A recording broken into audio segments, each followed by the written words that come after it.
Lewis is an author of the book Life Strategy. He is a senior manager at KPMG in consulting. And most importantly, he is an alumnus of Swansea University. If we just zoom out and think about the book in general, what inspired you to write Life Strategy?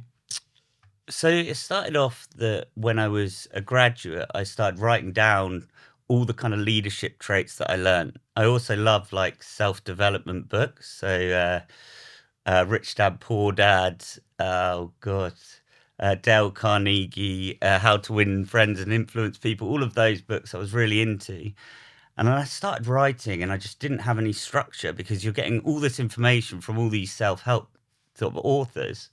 I thought what I need is a kind of a structure to put it down in.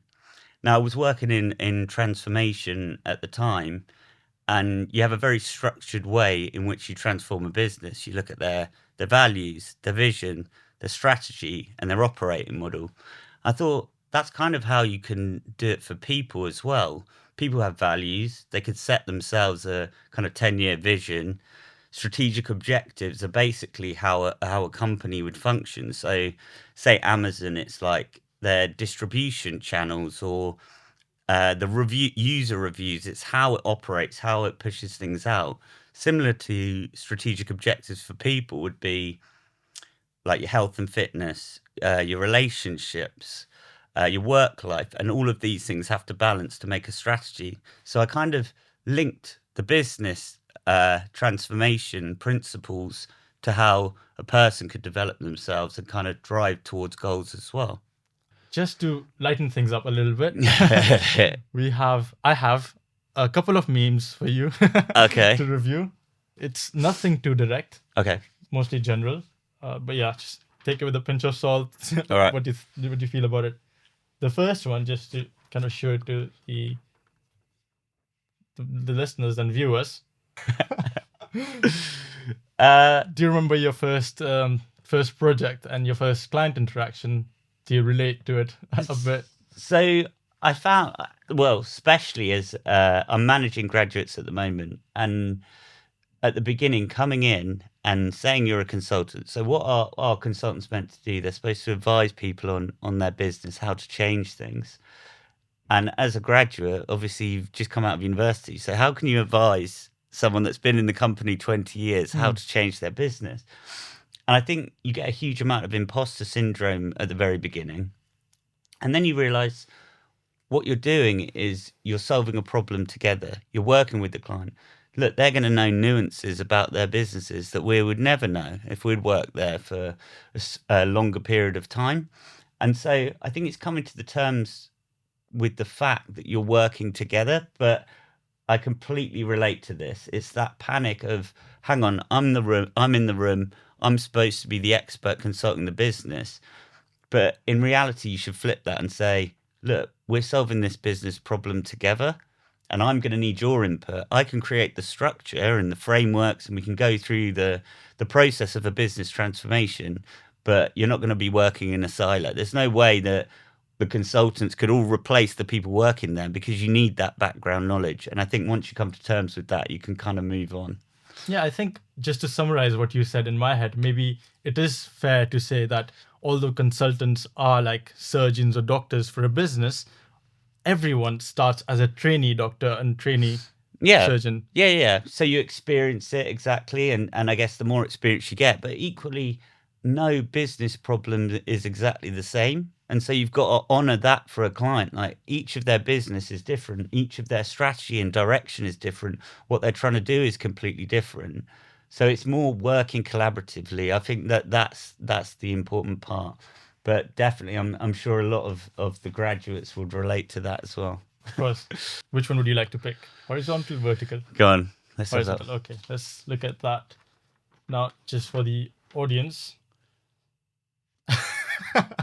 So the cat would be, like in the meme sense, the cat would be maybe a partner, and the people would be the consultants. Yeah. Senior associate maybe, or junior. So it's actually very funny. I think previously, and I think the partners suffer from this, they had to be in all the time. They have to work ridiculous hours. They could be sent across the world and come back on Friday night and I have to leave on Sunday. But consulting as a career has completely changed on that. And I do think it's the younger people coming in. They expect more from work-life balance, which is absolutely brilliant. Equally, they can be like, actually, I'm not going to work later than 9 to 5. And so I think sometimes there's a disconnect to the old generation who have had to put in the work to be there. They've done the hard hours. They've worked till 2 a.m. And this younger generation is saying, actually, no, I don't want to do that anymore. That's not work-life balance. And I think now, like KPMG only says we have to be in 3 days a week, and that's client site or into the Canary Wharf office. So it's a lot more balanced lifestyle, and that really attracts me for consultant. I thought, and I think I mentioned it in the book, that the risk that you hear about having to travel all the time, not spend time with family, and actually sacrifice a lot of relationships. For a lot of people, that isn't the case anymore. But it also depends. It depends on the areas that you're working in. But for a lot of people, they're really trying to get that work-life balance correct now. I think it's really, really important that you said it from the partner's point of view, because they sort of have this founder's mentality. Yeah. It is a business at the end of the day. It's on a partnership network kind of a structure, but it is a business at the end of the day. And people who laid the foundation had to work, put in the night and day and work like they owned it, because they did. And people who come into job these days, like you mentioned, might see it as a 9 to 5, like a thing that they have to do, need to get away with. Maybe that could be related to not maybe being their passion, because if someone is really passionate towards a mission or the vision of the firm, they will sort of have that founder's mentality and will go out of their way to make things work. Definitely, I'd say so. Yeah. Yeah. But then maybe you don't completely relate to the vision of the firm in terms of your work-life balance. But I think as long as that firm's working for you. So as a young person coming in, you might not agree with, I don't know, your salary or parts of the firm, maybe certain parts of their business. But as long as it's working for you and you're getting benefits as well as you're giving back benefits, I think that's the key thing that you've got to look out for. And it's not just about monetary rewards, it's learning and development. Like, I know KPMG invests a huge amount in AI and ESG, and they're always trying to be at the forefront. And so you can really, if you're proactive, dig into those. And I think that's the important part of being in consulting. You really get that kind of wide range of experience. Just before we move on to the next and final meme, how is AI changing work for you on a day-to-day basis? So a lot of the research you can obviously do through AI. You have to often check it. I guess a lot of the graduate jobs that will reduce because of it. Minute taking in meetings and summarizing notes obviously saves a lot of time. But I don't think it's an advanced enough stage where it's completely taken over people's jobs. I think it's speeding up things, drafting emails, summarizing reports. But again, it's that second pair of eyes that takes a lot of time anyway. So I'd say at my level, it's not going to be huge. Well, it hasn't impacted me hugely. But I think at graduate level, when you're doing the kind of more of the mundane stuff, say the slide deck pulling together or the minute taking, maybe that will mean a slight reduction, but we haven't seen it hugely yet. Moving on to the final meme. I think this one might be quite beneficial to students who are still students and looking to maybe land an internship. I'll sort of show it to the camera first. What is an ideal intern? I'm sure you must have had experience working with interns in your team over time. So if you look at this as a sort of a checklist of things that are positive in an intern, along with that, and from your experience, what are some of the good things that interns can do while having that job, and some of the bad things they can avoid at the firm? So I'd say the key thing is attitude, and it probably goes without saying, but if someone's trying hard, you can make mistakes. Try and not make it for a second time, but it's the attitude behind it. If you're always willing to help, putting your hand up for new tasks, willing to help people out all the time, That's the kind of attitude you want. I think a major no is when an intern comes in and thinks that they can kind of run the shop and that, oh, they know better than everyone else. I've got to be the loudest voice in the room. I think the key is just to listen and learn. When I was starting off, I just waited, I listened, I learned, I tried to absorb people. And then whenever there was something that they needed doing, I'd say, yeah, I'd help out, take your opportunities in that way. But don't go in as a know-it-all. Try your best. Don't be late as well. The small things do matter. So things like getting the spelling mistakes wrong on an agenda, that just shows an attitude of not caring. And I think being on time for a meeting, being prepared, being willing to put your laptop and share your screen and take minutes and say, oh no, I'll do that, putting your hand up, showing that proactive behavior. Those are all great things that show a great attitude and someone that you'd want to work with you. And also, these senior people don't have a lot of time. So they want someone to kind of support them and help them out. And in turn, you're kind of absorbing their information and learning from them. Now, let's talk about something that is not necessarily the best part of working in consulting. Redundancies, big word, right? But it's happening. It's happening everywhere. I read a report on a consultancy.uk newsletter about how one of the top consultancies, I'm not sure if I should name drop, but let's just say X, they have laid over various and numerous entry-level graduates and staff, and they are doing so as on an ongoing basis because the need for them is reducing.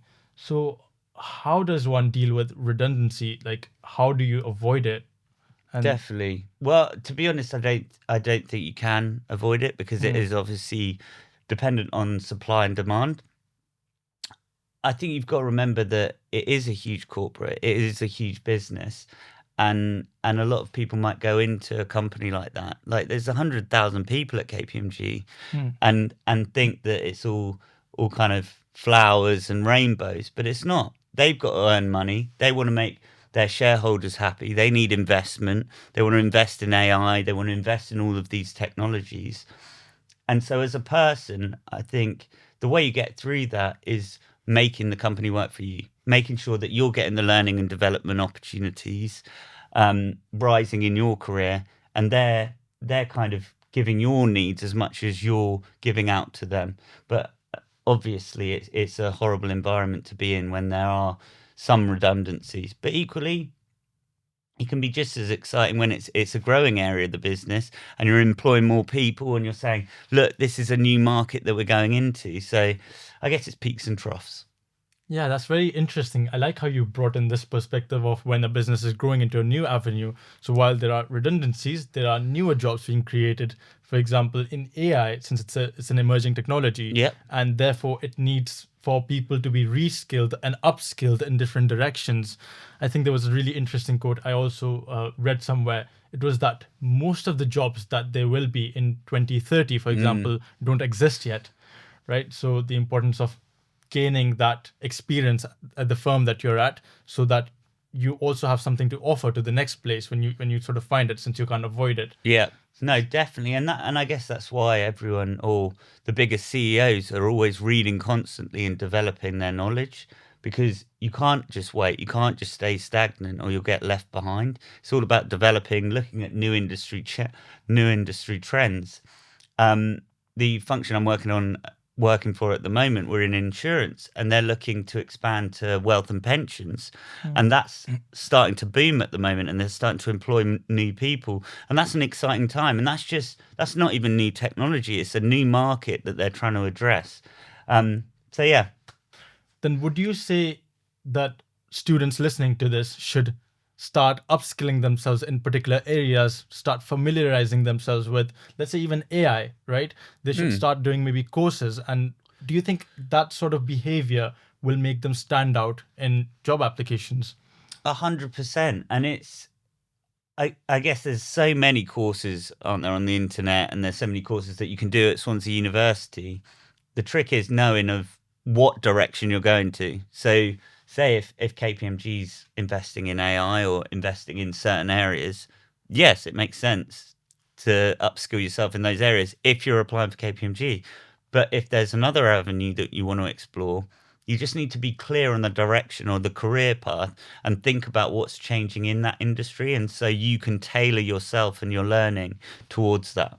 Let's refer to a situation that a final year student might have, or a second year student might have at university.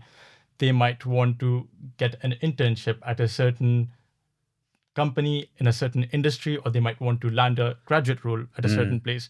They know what they're doing. In their head, they decide that they need to apply for jobs consistently. They need to work very hard. They need to network, something we'll be talking about later on. Yeah.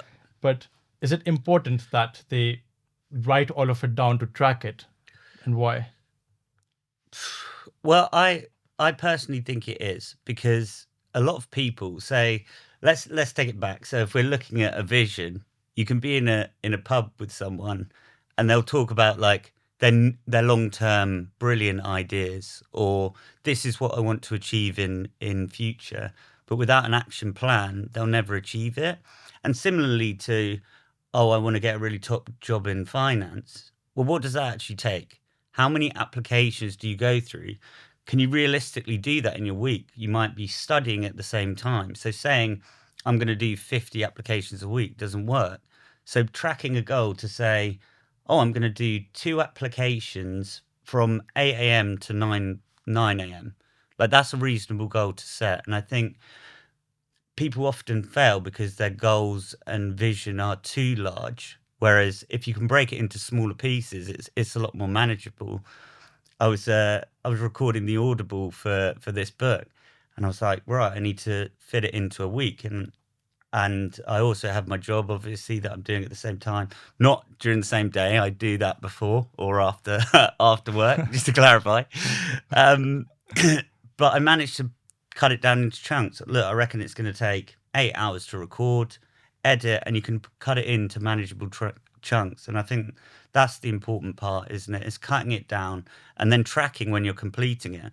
Once you're completing it day after day, you feel almost a sense of motivation that you're moving forward with it, and achieving. And you can look back at your week and be like, oh, wow, I gymmed 3 times a week. I did my side project this amount of time. And that gives you momentum for the next week as well. So yeah, I'd say tracking is really important part of it. How do you know if you should, for how long you're supposed to be all in towards a dream? Wow. And when should you redirect? Like, okay, now maybe it's time that I cannot, for example, a student is not able to maybe break into a dream career like banking or in any industry, tech industry. And when should they try and pivot? Well, I guess it's how much you really want it, isn't it? At the end of the day, how much you're willing to sacrifice to get there. When I was moving from the insurance broker into consulting, I swear I must have done about 30 or 40 applications, and I was going through interview after interview, and I even went to try and do a sidestep. I thought, oh, if I do a strategic project manager position, and the interviewer said, oh, sorry, we're looking for a Big Four consultant, which is quite ironic, as now that is one. But I think it's about having that tenacity. And I can also understand, I started off a lot of new business ventures that never saw the light of day. I tried to create a t-shirt company before Gymshark came with kind of like lycra in it. So it was like more of a fitted t-shirt. I created a shoe scrubber, an electric shoe scrubber that could clean your trainers. And none of those kind of paid off, and I didn't pursue them. And it's only like the life strategy book that kind of formed, and I was like, look, it's kind of my expertise in transformation, doing it for people. I've kind of gone through this kind of transformation myself, and I wish I had something in place. I was like, look, this is the idea. So what I would say is with resilience, yeah, if you're not completely passionate about and behind it, then you're never going to be able to pursue it and make it a success. But if you really care about it, that's when you think, look, I am going to push past this. I'm going to set my goals each day, and I'm going to try and make something of it. And if it doesn't happen, it doesn't happen. But I think at least you've tried. That's all you can look at. I think trying is very important. And in terms of resilience, I think it is important to train your mind as much or even harder than someone might train their body. Yeah. If you'd be comfortable, could you talk about some moments when you felt really beat down in sort of in a massive pickle, Yeah. and how did you come out of it? How did you stick to your vision and your strategy through it? Uh, well, you obviously you didn't actually know this, but my dad passed away a couple of years ago, and the way I dealt with that was I threw myself fully into my career. That's what I did. I focused on that. Didn't have much time for my relationships. I'd see my mum, and I was focused on my career, and that was an incredibly unhealthy way to live. And I kind of realized from that how important it was to make that conscious decision, because it was easy for me emotionally to get wrapped up in my career, to get away from the pain of it all. And so that's why I realized, look, you need to consciously say, I need goals in each area, so that you can weigh it all up and say, all right, that's a balanced life. And I'm spending enough time with my girlfriend. I'm going out and doing my fitness. I'm not going out too much and kind of drowning my sorrows over it. And that's where I realized that I personally needed the structure. So yeah, that was probably a challenging one, and it kind of brought around life strategy by having those kind of traumatic experiences. I realized I don't want to be back there again, so I need to consciously make the decision to make a balanced life. And yeah, thank you very much for talking about that. That's No, no, quite no, brave of you. definitely. No, I Thank you. appreciate it. Yeah, so let's talk about leadership here then. Like someone as a senior, as a manager, as a senior manager, how do you maintain warmth, friendliness Mm. versus competency, now holding things and people to accountability? How do you balance that because you have this aspect of where you want to be nice at a certain level, Yep. but you also have to be firm at a certain level to be able to remind people to do their job when someone is maybe slacking off and things like that. So how do you balance those things as a leader? Mm. It's a good question, and I think I've got it wrong and right. Probably previously, I once had a graduate that was managing, and we did become very close, and the quality of his work that he was producing wasn't great, and then he would turn up late at work, but because we had such a good relationship, I almost didn't want to spoil it. Thankfully, as you're on projects, you kind of move away from people. So the weird thing about consulting is you can manage them for a project and then have differences. So I was able to learn a lot from that. I think the key is to judge every person on an individual basis. So I'm managing 2 grads at the moment, incredibly self-motivated.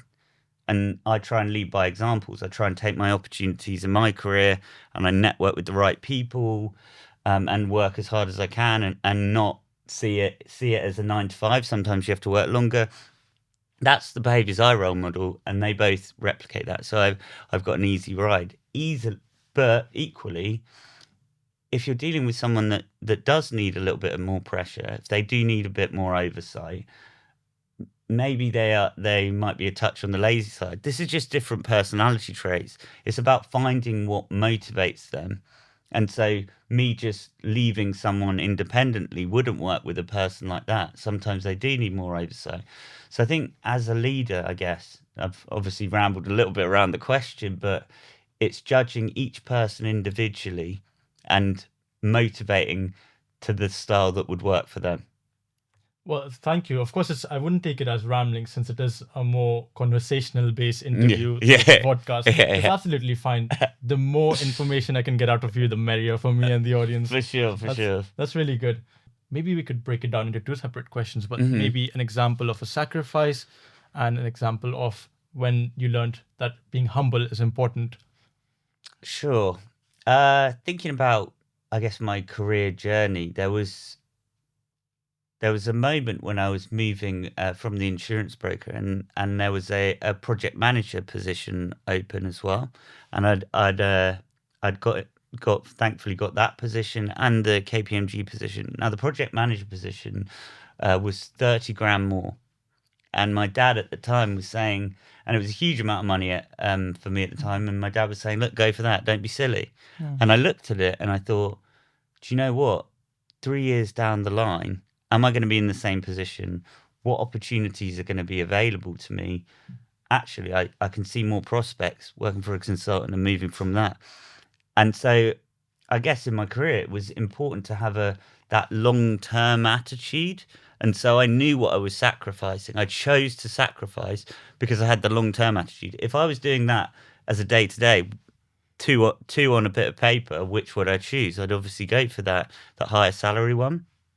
And so I guess your sacrifices comes out of knowing what your direction is. And that's important for me anyway.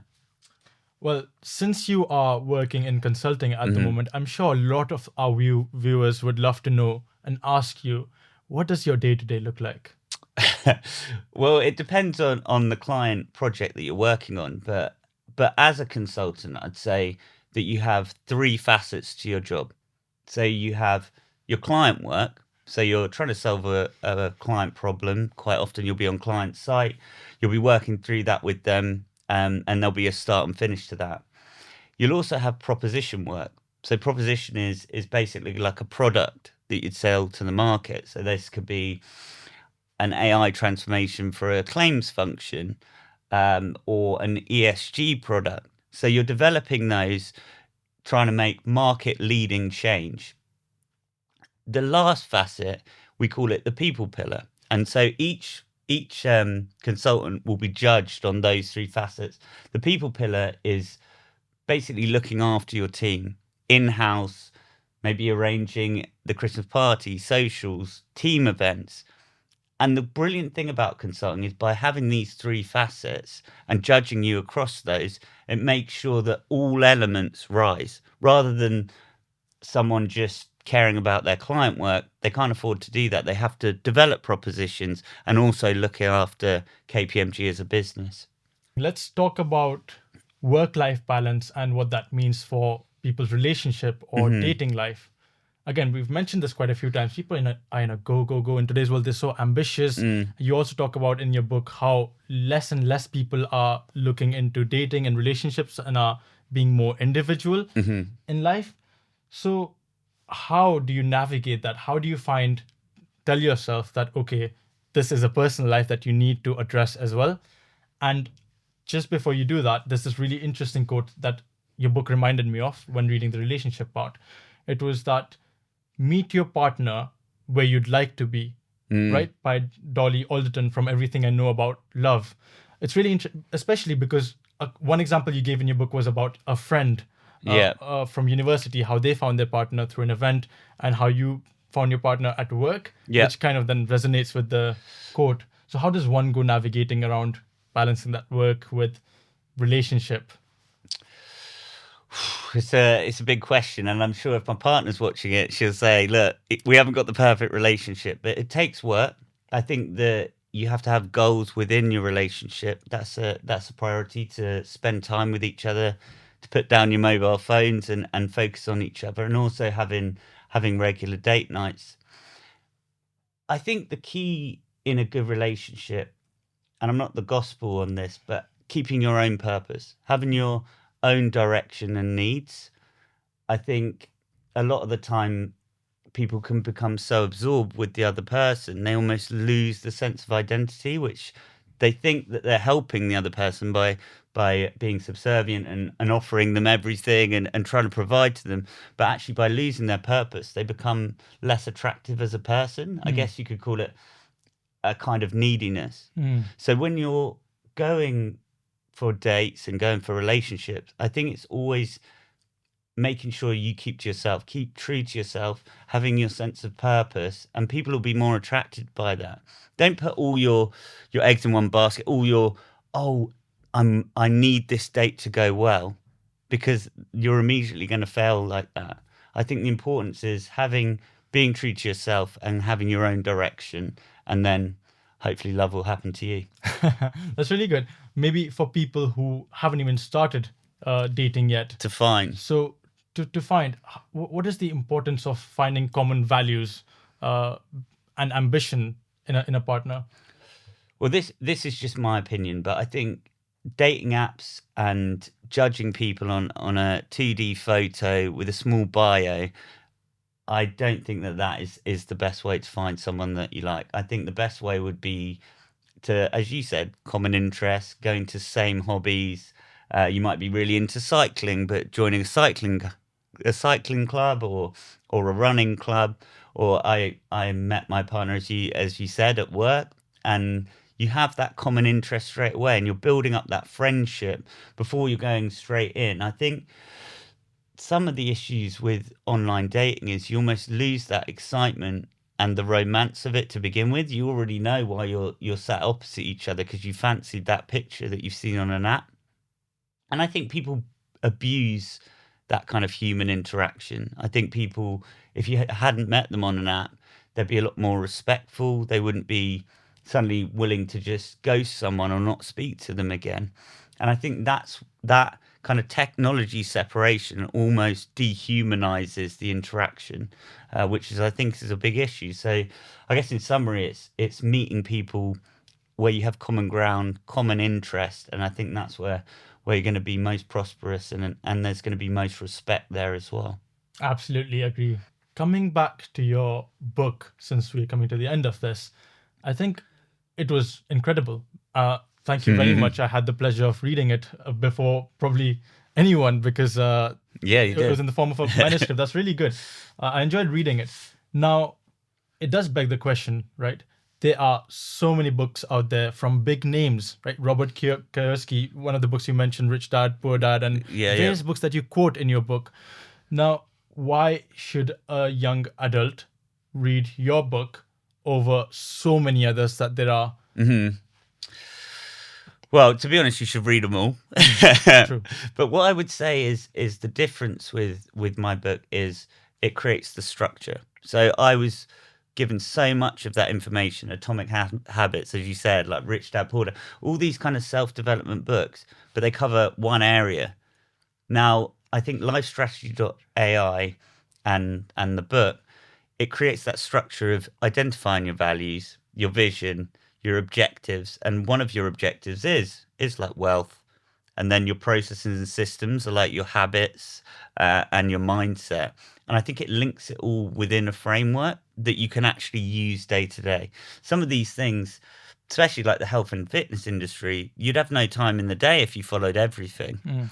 But this, hopefully, a little bit more structure to your goal setting and what you're trying to achieve. And you can bring in some of the learnings from these other self-development books, but it's at a higher level. So I would say to sort of compensate that reading with that. But yeah, it's setting the direction and the structure, I would say, over those other books. Let's say for someone feeling overwhelmed, what is the simplest first step they can take today to curate an ideal life strategy? It's a good question. I'd say for a first step, to write out all of the different elements of your life. So your career, your relationship, your wealth, and write what you aspire to do in 5 years' time. What is it that you want to be? And maybe it doesn't come immediately, but I think writing it down will give you that sense of purpose and direction and kind of stop you feeling less overwhelmed. Having something to aim for, I think, is the important thing. I really, really do recommend to anyone listening and watching this today that it is a great book, Life Strategy. I think there will be an ebook. We will have a free copy. Lewis has been very kind. He's offered to give us a free copy to listen to and read at the beginning. So I will be attaching that to when we release this. Please have a read. Please have a listen. It's a really good book. Thanks. Well, thank you for coming out here today, Lewis. I really, really appreciate your time.